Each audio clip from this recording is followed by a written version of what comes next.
Hi, I'm BJ, and this is the Arcane Alienist Podcast.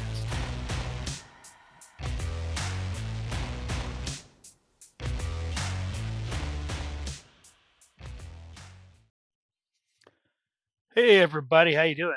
It's been a while, quite a while. I got a update on my latest on the campaign I've been running at home. Not any of the games I'm playing online, but the one I've actually been DMing. But I had intended to put this episode out Sunday on Father's Day. I think it's going to be a couple days late. Apologies for that, but happy Father's Day to everybody out there who is a father, a stepfather, a foster father, a grandfather, an uncle, an older brother, or cousin. I'll extend that to teachers, coaches, youth workers, caseworkers, counselors, any man out there who has ever tried to help raise a child, care for a child, teach a child how to grow up healthy. Good for you. We need more of you out there. So you definitely deserve all the appreciation and respect to be given for taking time out of your life, part of your life, or maybe even most of your life to do that. It's a it's a very special thing. So um we've got last week we put out an episode of Cerebrivore where we reviewed the new Masters of the Universe movie. So I'll put a link in the show description. Please check that out if you haven't. And I believe next week over on Keep Off the Borderlands, Spencer is going to have a Movie Monday call in over on the 1987 Masters of the Universe movie. So I did make a call into that. So that's coming, I believe, next week to end the month. Um, because that'll be the last Monday of uh, of June. So uh, you'll have me sandwiched in two discussions of Masters of the Universe, current and past. But because it's Father's Day, of course, there's a big theme of fathers in the new Masters of the Universe movie. Both uh, Adam's relationship with his father, King Randor, and Tila's relationship with her father, Duncan, or Man at Arms. So there are some themes in there. So it is also kind of timely, and also I think there's just a nice, not to get off into politics or identity politics or anything like that, but I think there's a good message in the movie whether you like the movie or not.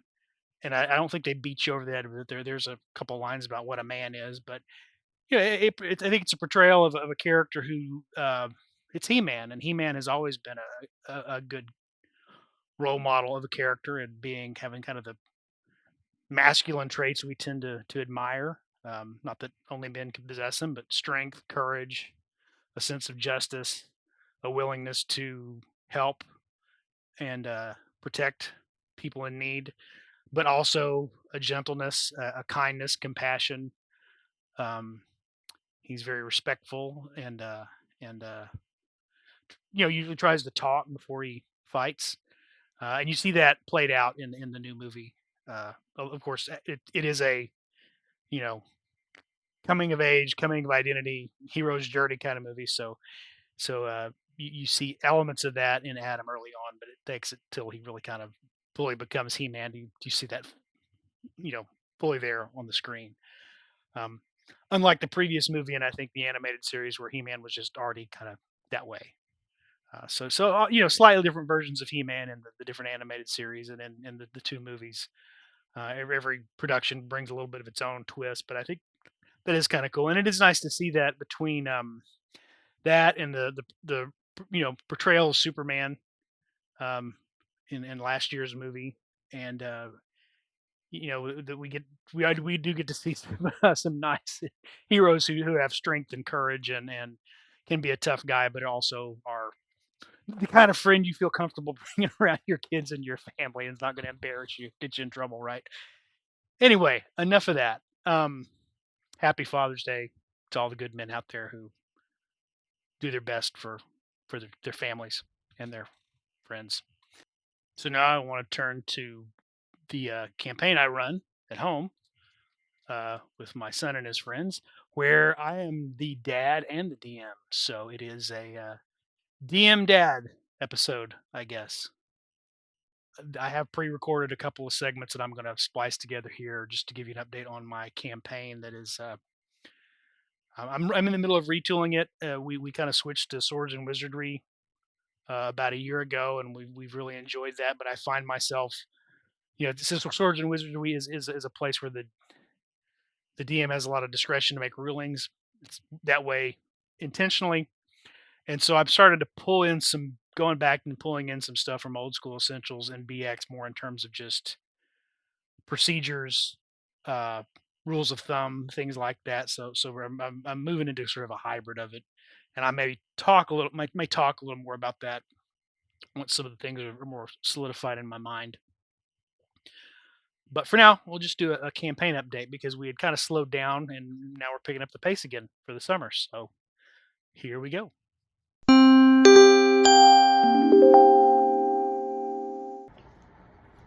So what's been going on with my home campaign with my son and his friends?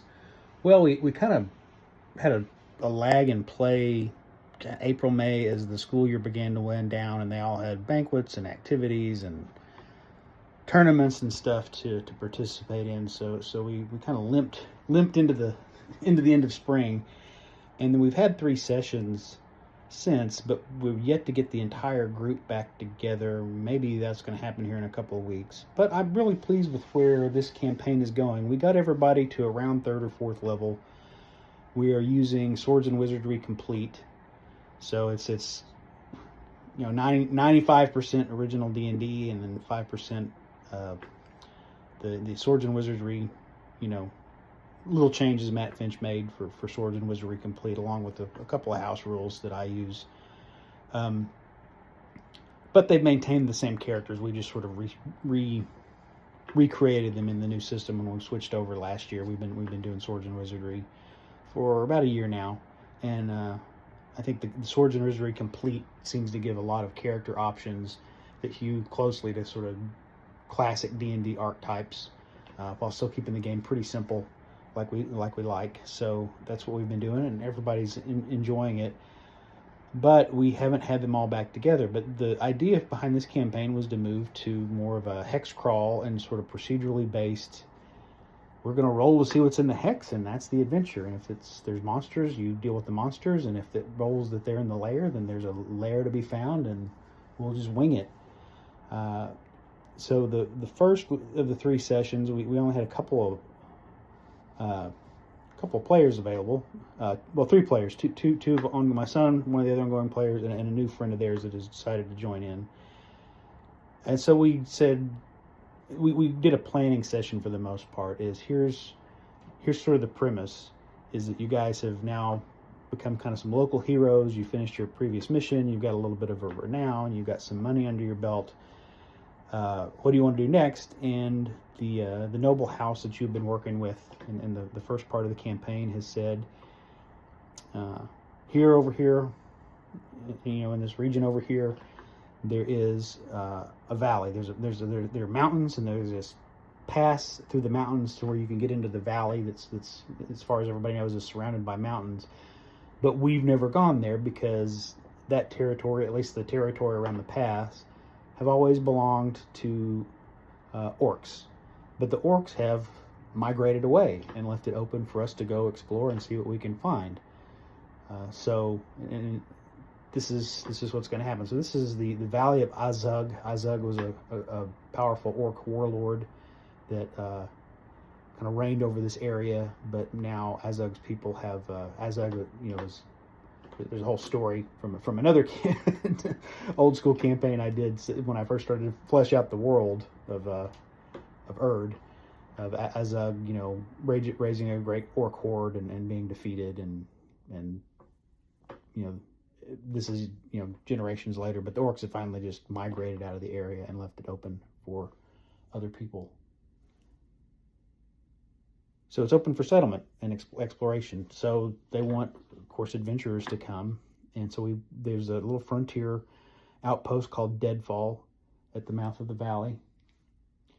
And that could be their home base. And so we just do some sort of planning with, well, what do things cost and what would you need? And because they've never done anything like this before, I thought, well, you might want to establish like a home base in that settlement, like a household or a little barracks or something, where you can keep your extra stuff and maybe hire some just kind of commoners to be guards and take care of the place while you're out exploring. And so we did some looking around at the cost of things, and they wound up, they hired a contingency of foot soldiers, just some human guards. One, two, three, four, five. I think they got 6 of them, and then we kind of figured out they could get a dwarf to serve as sort of the sergeant at arms over their guards, and I made him a member of the dwarf clan that they'd assisted during the first phase of the campaign. He's the dwarf, Talkie Iron Grits. He's from the clan that ran the sulfur mine, and he says, "I'm leaving. I'm out of here. I never want my beard sticking a brimstone again." And so, yeah, he'll go and he'll organize and manage their guards for their barracks. So you guys probably want someone to tend to the household. So what do we got here? We've got I find a woman who random name Carla, middle-aged woman who can cook and kind of tend to the house and help with things around there. Her only condition is that her nephew, who she's raising, the little boy who's 9 years old, Thilo, gets to live there with them. So they got them there. They found a gnome, not an adventuring gnome. This was the greatest randomized name ever. Hisvir Bogswoggle. So they just call him Boggs. He's a little gnome who is kind of their steward. He'll manage their money and just keep everything organized. And then an orc who's wounded. He walks with a limp, so he doesn't have, and he has no surviving clan. Azamog, which is reminiscent of Azug, but it's not the same name. But there's kind of a parallel there, which kind of implies some things about the orc language in this fantasy setting. He'd be kind of like the valet, the groundskeeper. He walks with a limp, but he's still strong enough to carry things and tend to horses and, make minor repairs around, the fence and the wall and things like that. So that's their, we don't have a lot of personalities assigned to these folks. They're just kind of in the background. And so that was what we did. We just said, we'll say that you two characters, the existing characters, rode ahead, and you have this new friend that went with you, and you've gone ahead of everybody else to look for locals to employ. And these are people who were, other than the dwarf, these are people who are kind of milling around the fort, and found people suitable to help you set up a base of operations. And here's their salaries, and we're gonna track as you guys, gain and expend treasure that you're paying your folks. So that was the end of that session. We had a second session where those players actually were not available, but another group of players were. So we said, okay, well, what's going to happen is the rest of you set out to meet up with them. And we just did an encounter on the road that I kind of cobbled together. And effectively, they're headed. They've got their horses. They come across a couple of overturned wagons. The horses appeared to have been run off. There are some dead teamsters. There's one who's barely alive who kind of points off in a direction to the north before he dies and can communicate anything to them. So they head the direction. They start following that, and they pick up tracks, and they realize they're dealing with some kind of large insect. And they come across, in the side of a hill, a giant ant colony. So they explore into the ant colony. They find that there are soldier ants who are pretty aggressive, but the worker ants will leave them alone as long as they don't touch them or get in the way. And they explore through, and they find, where there's a couple of chambers full of, barrels, sacks of grain, salt, sugar, food stuff, different kinds of food supplies, more than could have been in that caravan. So it seems like this has probably been going on for some time. They find a room full of eggs guarded by a soldier ant. They kill the ant, but they don't do anything to the eggs. They do find an adjoining chamber with a queen and surrounded by a swarm of workers. And I just said there are too many. I can't remember how many there were. I don't have my notes in front of me for that. But there are too many for you to walk through without provoking somebody. This is a hazard. So they decided, they probably could attack the ants, but they decided to avoid it. They didn't know they could take out the ants. I figured they probably could have, but and so they decided to keep looking around just to make sure there aren't any humans that are here, because they suspect there may be some survivors. And they do find some who survived and found a place to hide, a little corner to hide in. And they also find, along the way, they do find bits of treasure that have been discarded by the ants when they find out they're not food. So they also get some coins and find a few magical scrolls as well, because I'm randomly rolling treasure for the ant colony. And so they make their way back outside, and they collapse the tunnel entrance and take the survivors with them to Deadfall. They did talk about, do we need to destroy the ants? Do we need to leave them alone? I mean, they're just ants doing ant things, and they figured they weren't at full enough strength at that point because they had taken wounds and expended spells and resources. So they decided to just collapse the tunnel, make the way to Deadfall, and report in as to what they discovered and see if anybody wants them to go back and do anything about it. A little more about Deadfall. I established that Deadfall is under the leadership of a knight, Barrett Sir Hartwin Green, and he is there to secure the fort and sort of get a little town settlement going where you can launch expeditions, and he will be the one who, he or his staff will charter, groups of adventurers to go off and do official exploration, mapping, scouting, things like that. So the kind of expeditions. So, he would charter them, and there's probably some rewards involved if you come back and can help them fill in empty spaces on the map or report something of importance. But a lot of it is also just, whatever fortune and glory you can find out there for yourself is yours to keep. So then we had a third session, and again, we're back down to 3 players, and this one was a much more in-depth, and this is a place where I felt like, man, the things you can kind of do with just sort of the old school rules of D&D really shines in this last session. It was probably one of the best sessions I've had in a long time. And almost all of it was procedurally randomly generated. I had created before the map. I know what's on the map of this area, but it's not revealed. And we're gonna kind of reveal it a hex at a time as they decide where they want to go and what they want to explore. So, we say the whole party is settled into Deadfall, but we got these three characters who were on hand. Thrain, who is an illusionist, Bindon the Ranger, and the new character Garrett, who is a demon hunter, which is an optional, base, for Swords and Wizardry. It's kind of inspired by The Witcher and a little bit by Inquisitors from like Warhammer. They decided to check out this new tavern where it's just a big pavilion tent. They haven't built the tavern yet. They run into some familiar faces. They find 3 NPCs. I thought, well, they're going to need some other people with them if they actually go somewhere dangerous. So these are the cleric, a fighter, and a thief that they had met in the previous adventure that were being held captive by the bugbears and hobgoblins, and they help free them by solving the issue there and getting the bugbears to free their captives and leave the area.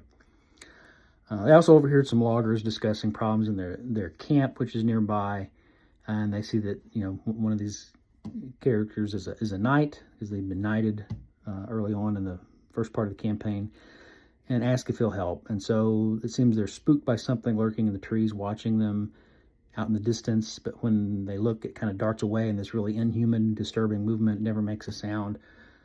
So they agree to investigate, and the 3 NPCs go with them. So I just wrote out their stats on an index card, so everybody's got kind of a temporary henchman type character. Not really a full henchman, just here's another smaller band of adventurers, less experienced adventurers that are kind of along for the ride. We'll see what happens.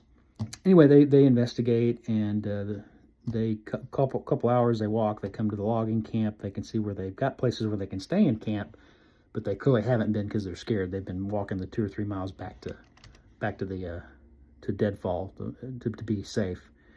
The ranger can find the tracks. I described it as it's human or human-like. It has 2 feet, but it moves at this loping pace and sometimes gets down on all fours. They're like, oh, is it a werewolf? And I'm like, no, it doesn't appear to be, you don't see wolf tracks. These are definitely human-like. You can tell there may be some clawed toes and fingers on the hands and feet. So we're rolling random encounters as they go through into what would be the next hex. So they're moving out of this sort of forested hex into a next hex, which is also forested.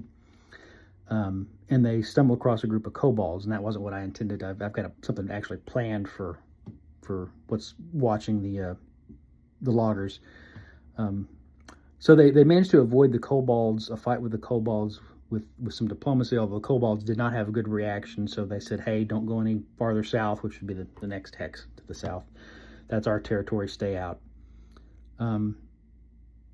They continue to follow the odd tracks deeper into the forest until they find this ancient collapsed sculpture. This is one of the only 2 things of the whole night I had just pre-planned in my head. Everything else, like I said, was random.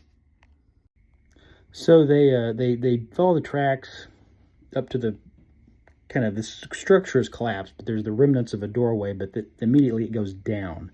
So they follow the tracks up to the doorway and then go down, and they discover underneath this collapsed structure is a set of tunnels, which seems to be some kind of ancient temple. Any kind of anything there's just debris everywhere. There's some. I can tell there's been some frescoes painted on the wall in years past, but it's long chipped and faded, so there's really you can't tell what it is. The structure seems to imply temple. The architecture is really, they've got a dwarf in the party. The architecture is really ancient. Nothing that anybody knows of would be using today. They do remember stories that perhaps this part of the world at one point may have been more closely adjoined or aligned to the other world, the fairy realm, and so this could be something from a time where there was more of a more those the mortal world and the fairy world were more closely in contact with one another. Anyway, so they go down the passage. They're exploring the temple. They discover mostly empty rooms and debris. And I kept rolling for random encounters like you're supposed to every other turn, and it just kept coming up nothing. But they did find some hidden panel, and it moved into a series of catacombs. And the first set of catacombs there are tombs, but they're all empty except one. That they find a couple different rooms with tombs in it. The first one, they've all been emptied, apparently. The second one is, I'm trying to foreshadow there what's coming. I had the NPC thief go, oh, well, grave robbers. They find no matter where you put the grave, they find a way in. So he's just attributing it to a mundane cause, which is not going to turn out to be the case. They find another set of tombs. Inside one of the tombs was, I thought maybe it's time to give them a little treasure. So I rolled a random treasure, and it was a magic dagger came up. So they popped the lid off, and I said, okay, there's this bright flash of light, because you guys didn't really assess it for traps or anything. So I just decided to make it like a light trap. Everybody's blinded for 1d4 rounds. They didn't make their save, and no wandering monsters still while they're sitting there blinded. Upsetting as a DM when that happens. Anyway, I said inside there's a remain of what you think might be an elf, but you're not for sure. They've got mundane, a shield, chainmail armor, and a spear, but there's a dagger tucked in its belt, and the dagger turns out to be magical. It's a +1 dagger that also sheds light, they later discover. So they keep going, winding through, and I've got a deck called a dungeon deck that just gives you random dungeon passages in rooms. So the deck works where you have to limit the number of cards, but you may not draw every card. You just keep drawing until you get to kind of like one of the face cards. It's kind of the end of that way to go, and then you can go back, and if there were any unexplored passages, you can keep adding cards. So I'm not showing them the cards. I'm just drawing the card and describing the room, and we're mapping it out on graph paper. But again, they kept not rolling encounters. They come to a circle room, and I'm like, Okay, there's something on the floor here. There are some blasphemous, chaotic runes and symbols painted in blood. Some of it's dried and chipped and very old, but some of it, I mean, it's not ticky-tacky like it's fresh, but they're clear enough that something has happened recently. In the last, days, at the most a week or so, and hasn't had time to dry out, fade, be disturbed by anything. So they finally get to the last chamber, and they've rolled no encounters. And I was intending them to find ghouls in here, so I just rolled for, well, how many ghouls appear in a lair. I rolled 9. So the back wall of this chamber is crumbled into rubble and dirt with little crevices in it. It's kind of hard to see. They didn't really stand out in the light. The ranger goes to the middle because there's a pit in the room. He looks in the pit that's been dug out, and it's full of human bones, but also piles and piles and piles of treasure. So then they shine a light at the back wall, and they see these eyes glaring back at them from the kind of crevices and crooks in the rubble. And some ghouls jump out, and we're into combat. The NPC fighter takes 1 hit point of damage in the first round, but also is paralyzed, and the ghouls start to drag her off. The ranger keeps fighting. Everybody else is trying to use more ranged attacks and stay at the distance. The cleric and the witch hunter start trying to turn undead. The ghouls initially resist the first couple of times, but finally they're able to turn some of them, while the ranger has killed 2 or 3. No, he got 2 of them. And was really lucky. He kept making a saving throw against the paralysis. No elves in the party, so everybody's potentially paralyzed. The ghouls that didn't get turned were the ones dragging the fighter off, but immediately I ruled the NPC thief, who's like a friend of this person, runs over and kind of grabs onto the back of her belt to try to keep the ghouls from dragging her further into their little crevices. And they're kind of at a stalemate until enough of the tide turns enough for more party members to go over and grab on and drag them back out. And once they're dragged back out, I think they hit the final ghoul they just doused it in holy water and killed it. So they get a big haul of treasure for this, and so they make their way back. Along the way, there was I rolled for a random encounter. They got a troll, or what I call them grindles in our world, because in the mythic world of Erd, because I have a fairy designation for a type of troll, which is sort of next up the ladder after bugbears in that kind of hierarchy from goblin to hobgoblin. But they had fought one before, so they knew once they beat it down to like keep it down on the ground until they could get a fire going and put it out of put it down for good. Anyway, they get back, they report in and get thanked for success with helping the loggers and for finding out about the ghouls and clearing them out of that lair so they won't be a threat to anybody else. And Sir Hartwin the Knight that they report to points out in the distance, and I have on the map like the town and the couple little hexes around it are filled in, and then the ones they explored. But then several hexes over, I had already filled in where there are 3 mountains, because at that range, that's about how far you could still see a mountain on the, should be able to clearly see mountains, even if you don't know exactly what's between you and them.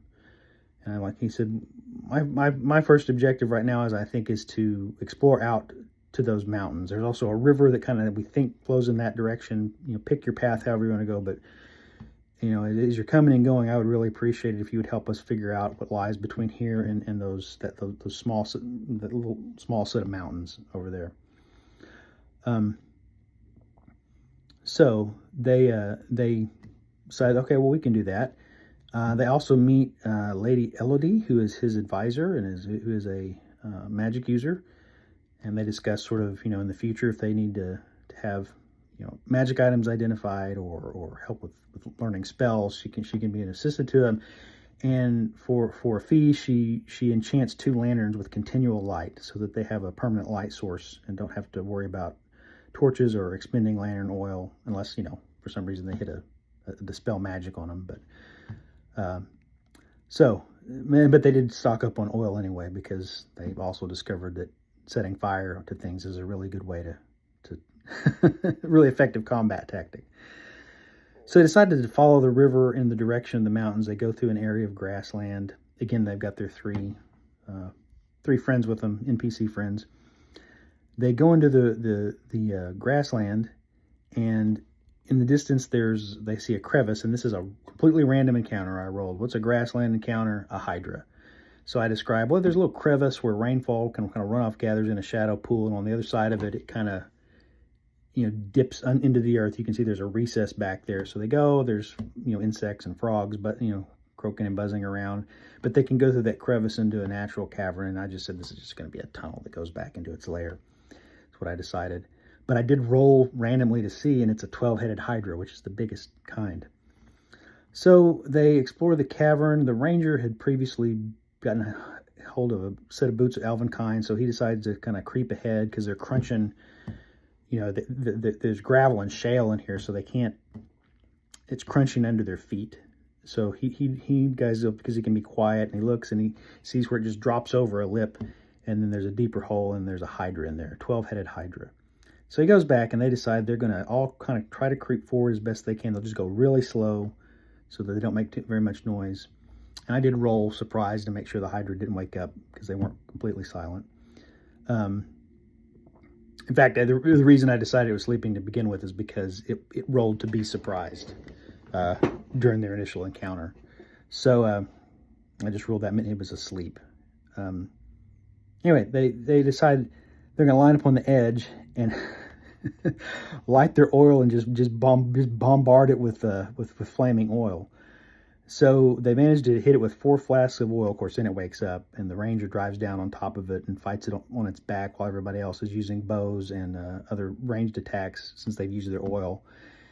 And they do manage to kill it with the ranger and the fighter again taking some beating. Oh, at some point it uses half of its heads to attack the ranger down on the ground, and it uses its other heads to get up and spit acid at the rest of the group. So everybody got a little bit hurt. A couple people got really hurt. So they decide they need to, camp here tonight because the day is wearing on. Heal up, recover, and they do find some treasure there in the hydra's lair. So they go back out to the river the next day. They continue on, and they get into a patch of hills, and they discover an abandoned settlement. And this was my other pre-planned idea. This is not something they have to do now, but it's just here if they want to do it.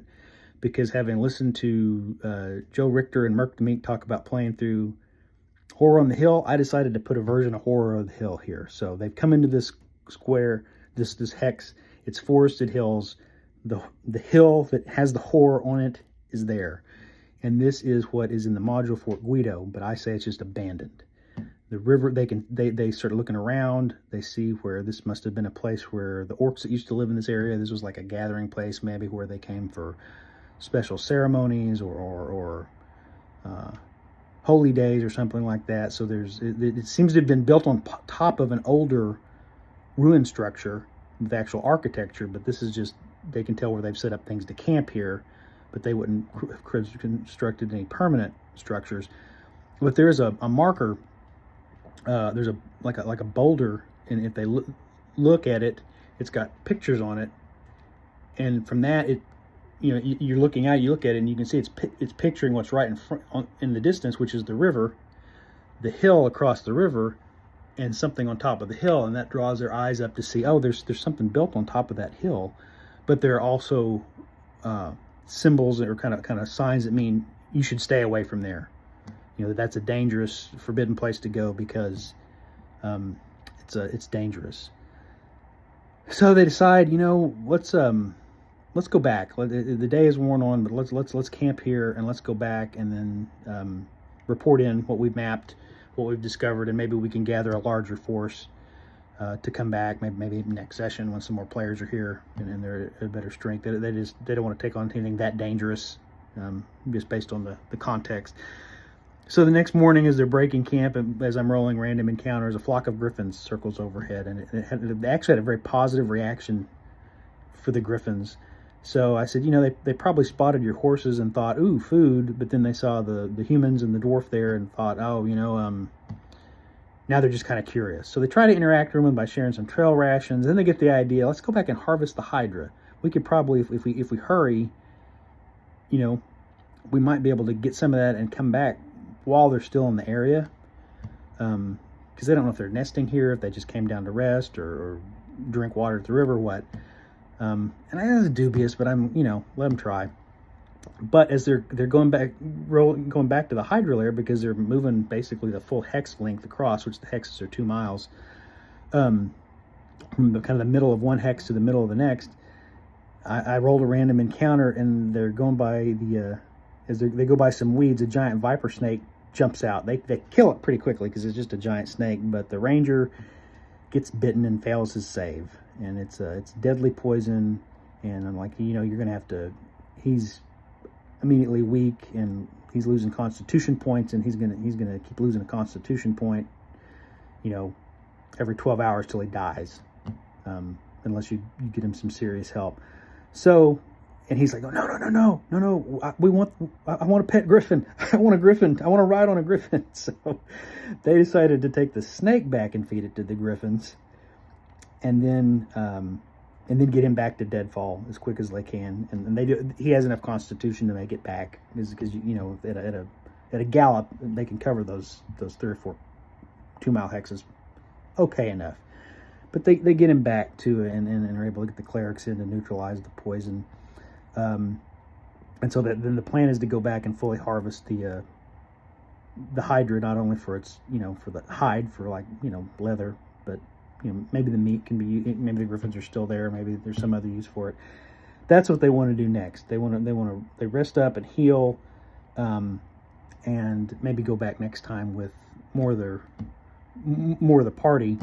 And I'm thinking ahead, they could probably also establish maybe a little more fortified position in that place which was supposed to be Fort Guido in the module, so that they can trek to and from the horror on the hill over more than one session. Because the idea is we always want them to make it back to home base, that this be sort of a West Marches style thing, because we don't know, not every player is going to be there every time, and it's easier if we just always start and stop at a location where we assume that everybody's gathered, or could have been gathered at the beginning and end of each session. And they might even bring some of their hirelings, and we're building some kind of second and third level characters, NPCs that can act as henchmen. We've got 3 of them that are kind of recurring characters, and a couple more. And I know if they dive into horror on the hill, there's a couple of NPCs in there that can become potential party members as well. So great time. That is a long description. That is a long description, but it's been a while since I updated on this, and I felt like it just went really well. And as much as I like modern games and enjoy modern games, I think, when was the last time in contemporary D&D or Pathfinder we're able to accomplish that much stuff in just about 3 hours of play? They mapped 3 hexes. They had a couple of random encounters. They had a couple of, they raided a couple of layers of major monsters. They learned some things about the area. They gained enough treasure that one of them leveled up, and one of them will probably level up pretty easily next time. So a lot of world building, a lot of fun, and kind of 2 trips out from the fort, but really embedded in there, almost like 3 or 4 distinct adventures. So I really like the way that, and again, most of it completely randomly generated just by rolling on the tables to see what happens. So anyway, lots of fun.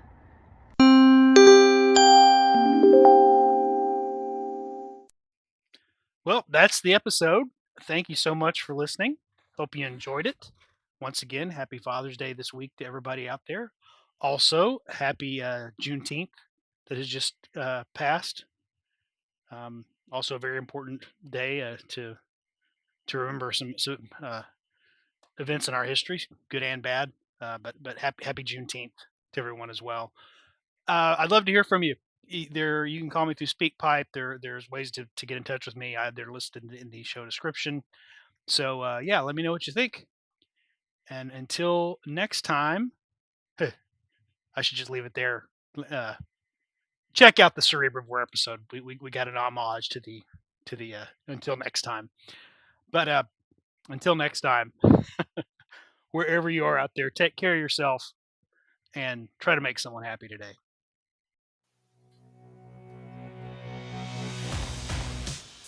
Thanks for listening to the Arcane Alienist podcast. The music you're hearing is Come and Get It by Scott Holmes Music. The cover art is by Dave Bone. Be sure to check out his stuff at ironseer.com. You can leave me a message. I have my SpeakPipe account linked to the show description. You can also send me an email at arcane.alienist@gmail.com. Just embed a voice memo, or I'll just read the text to your email during a future episode. Once again, thanks so much for listening.